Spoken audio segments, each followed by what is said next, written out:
Hey, come on, somebody, Big Rich Brock Comedy. Hope you're having a great day.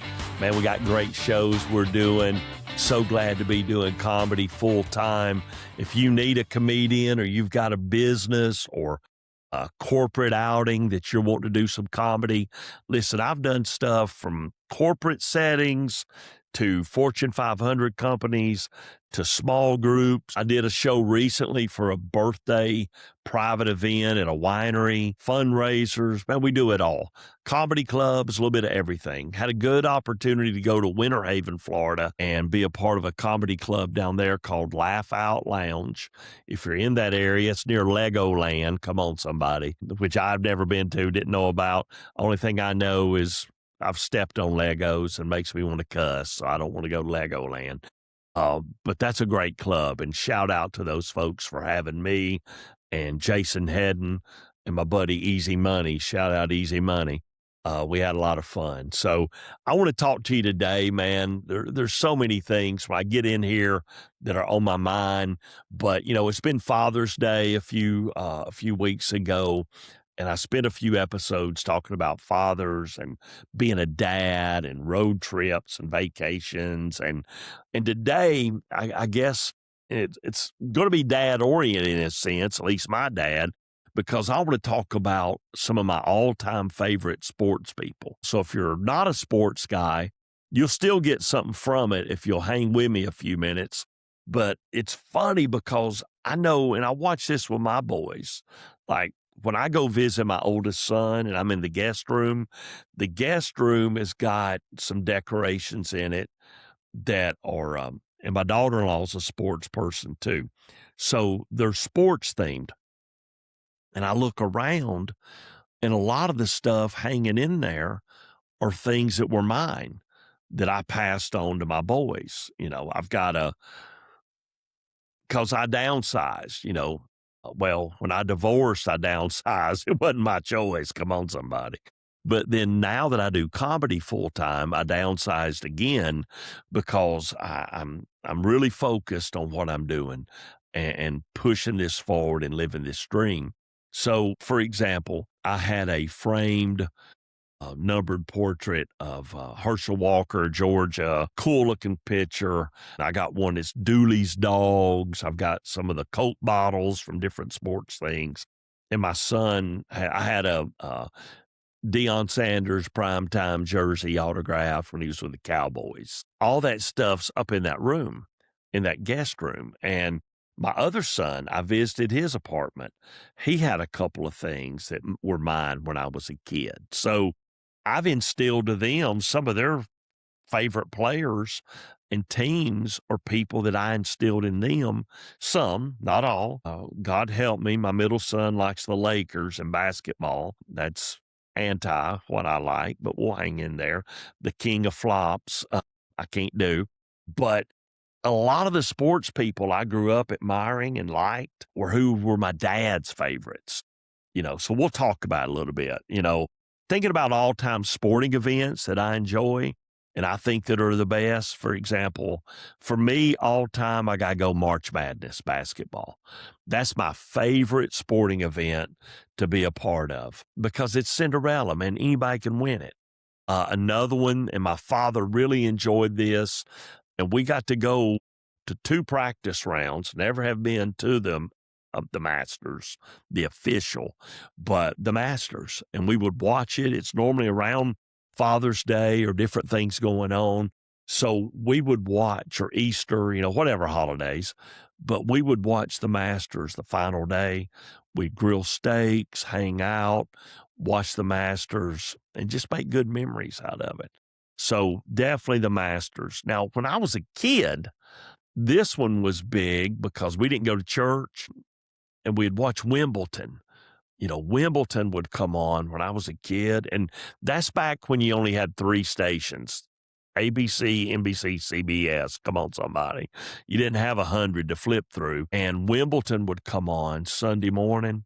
And man, we'd sit there and watch that all morning and have Oh, and I loved it because we got to eat breakfast on the TV trays, man, because growing up in the 1900s, you ate at the table. Come on, somebody. And that was a time for family interaction. I'm an only child, so, man, that's a tough hour. When you're sitting at the table and it's all about you. How was your day? How was school? How'd you do on that test? I'm like, oh, let's eat fast, get this over with. But Wimbledon was a big one. Of course, the Super Bowl and the World Series. Now, a big plus is when your team is in that. Like when the Braves were in the World Series for the first time in forever, back in, I guess, the 90s. Man, the Braves in the World Series was amazing because the energy and the what you felt. I got to go to one game and man, it's just incredible. Same way with Georgia football for me. I'm a lifelong Georgia fan. I love Kirby. Saw Kirby play, so that's how long ago. First game I went to was in 1976. I was a little boy. I was 8 years old.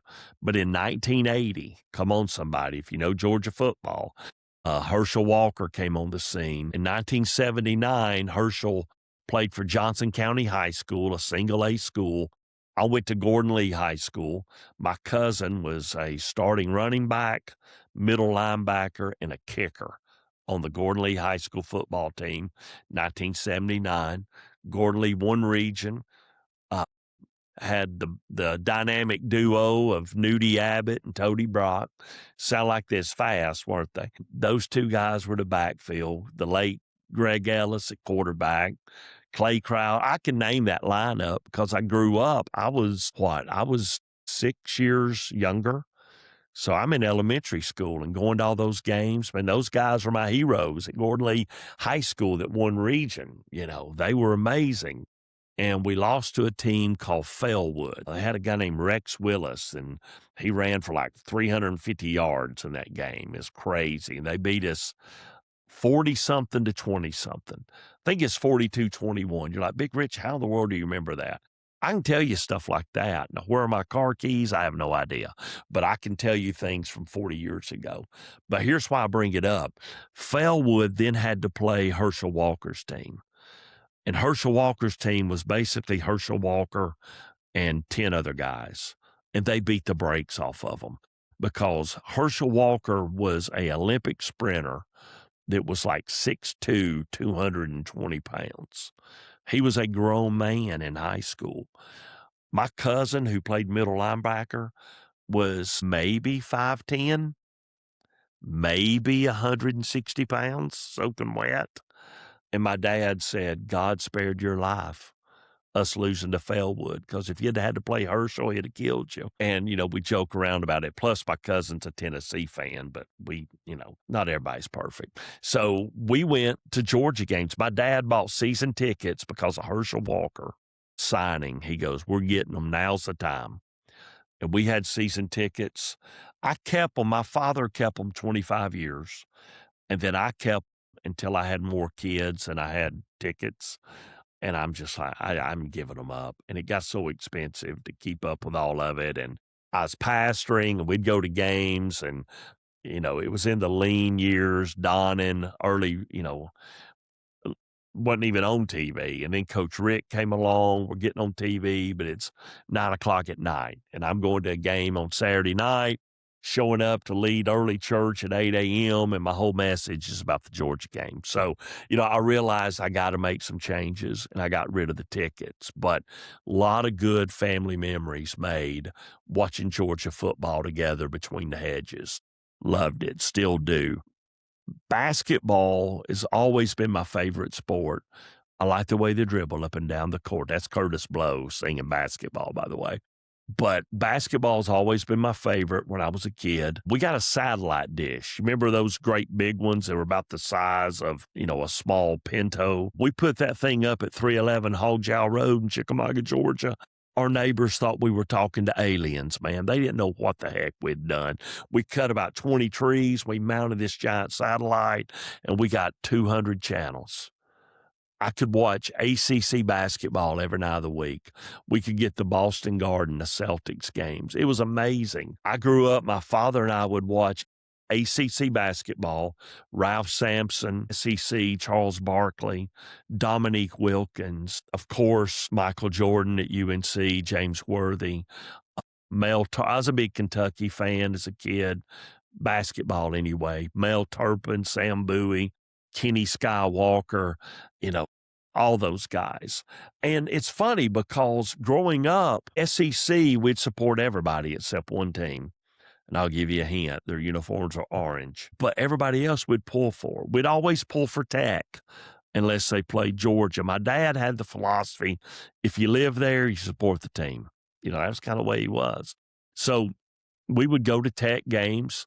I had the privilege of going to a Georgia Tech game when I was a little boy, 1978. I was 10 years old. Georgia Tech had a guy named Eddie Lee Ivory, running back. Went on to play for the Green Bay Packers. Great running back. Tech played Notre Dame, and we went to the game. And Notre Dame had a quarterback that was a junior named Joe Montana. And man, to say I got to see Joe Montana play in college, that's pretty cool. My favorite baseball player was my dad's favorite, Nolan Ryan, pitcher. Nolan Ryan, I never saw him play in person, rarely on TV, because back in the 1900s, Nolan Ryan played for the California Angels. They didn't show their games. You only got one game a week until the satellite dish came out. And then we could get the Braves, the Cubs in the afternoon, the Braves at night, Huge Braves fan. But Nolan Ryan was our guy. I remember we're on family vacation and we stop at a hotel and it's a Saturday night and the Major League Game of the Week's on. And it's Nolan Ryan pitching, and he pitched a no-hitter. And we're sitting in a little motel room in Valdosta, Georgia, watching Nolan Ryan pitch a no-hitter. I still remember that today, and it's a cool memory. Some of my favorite baseball players were my dad's favorites, like I mentioned. We were big Braves fans, of course, because we live in Georgia. But our American League team was the Red Sox, and big Carl Yastrzemski, Yaz. Man, my dad loved Ted Williams, Yastrzemski, Freddie Lynn, Dwight Evans, Jim Rice. That's the outfield. Carlton Fisk. Great team the Red Sox had. So if you like the Red Sox, you know what that means? If you know sports, you do. You got to hate the Yankees. Hated the Yankees. Hated them. Same way now. Basketball, our team was the Boston Celtics. What does that mean? You got to hate the Lakers.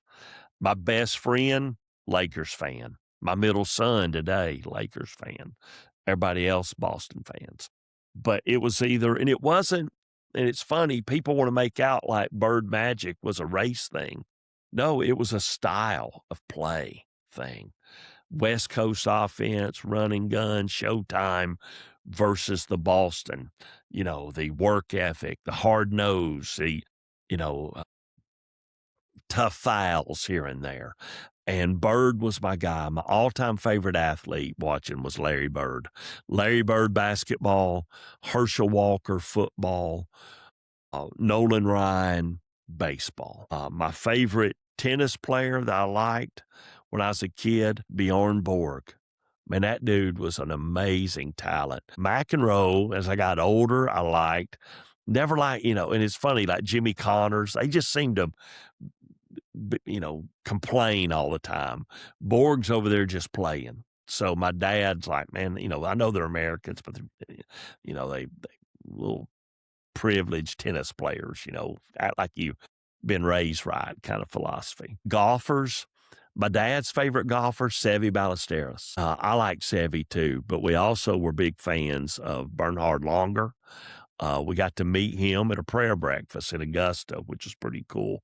My dad, I got an invite for us to go and to hear him speak. And my dad's like, man, that was really cool to get to go do that. Also, big Arnold Palmer fan. Great drink. And if you're familiar with Chattanooga and Ottawa, the Arnold Palmer had a factory there where he made his golf clubs. Bought my first set there at the Arnold Palmer Wholesale Golf Outlet in Ottawa, Tennessee. Love those guys. But back to basketball for a little bit. Some of the people I've got to see play, and you tell me, Who are some of the folks you've seen? Man, I've been very fortunate to go to a lot of that stuff when I was younger. My dad took me to see Larry Bird play the Hawks. This was pre-Dominique. Then we saw with the Hawks a lot with Dominique. I loved Bird, Parrish, McHale.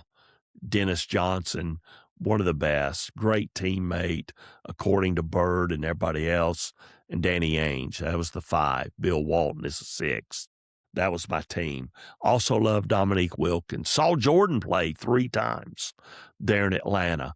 And just getting to go to that, man, is a great thing to be able to say.